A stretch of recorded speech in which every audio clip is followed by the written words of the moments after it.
বারবার গণতন্ত্র হত্যাকাণ্ডের শিকার হয়েছে। ডাক্তার মিলন এবং এর পিছনে 9 বছর আরো অসংখ্য শহীদ হয়েছে।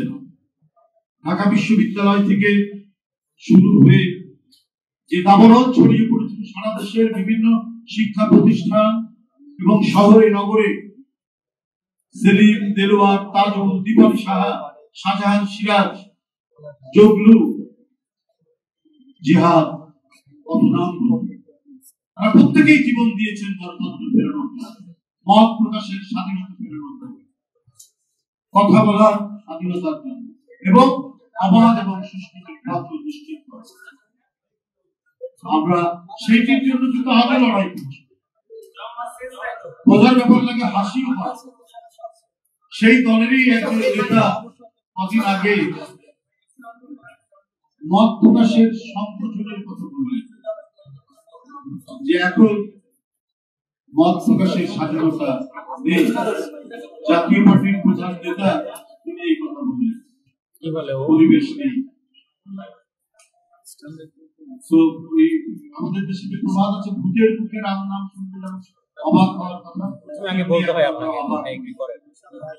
এরা গণতন্ত্রের সবক দেয়, এরা গণতন্ত্র শিক্ষা দেওয়ার জন্য আমাদেরকে নানা ধরনের কথা বলে এবং এই যে 15.5 বছরের এক বৈশ্বিক দুঃশাসনের যে ভয়াবহ নমুনা আমরা দেখেছি শেখ হাসিনার নেতৃত্বে, তারও অন্যতম সহযোগী কিন্তু ওই দলটি ছিল।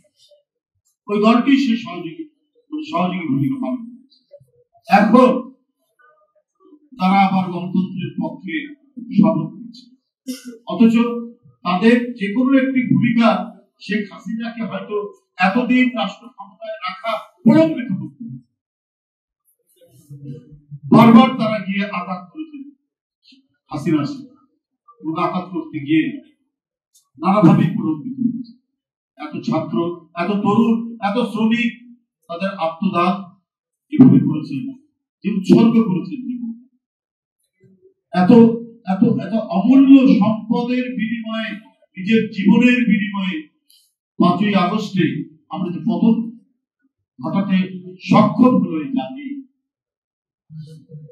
সেটা এত দীর্ঘ সময় লাগতো না। তারা